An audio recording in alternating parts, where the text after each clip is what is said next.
Morning mga busing. So ayan po, gumagana na po yung ating nire-reprocess. Ayan, so dito natin siya hinitang. Ayan o, so marami na yung daga. Dito siya nagkatagas ito.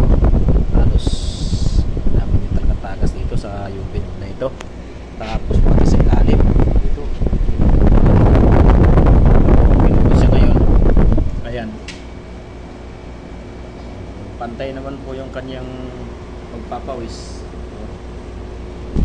So ito lumandar na po ito, 15 minutes na po sa umandar.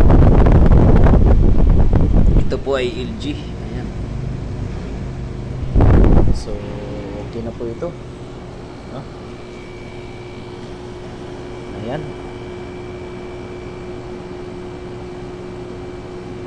Okay, 60 PSI yung ating suction.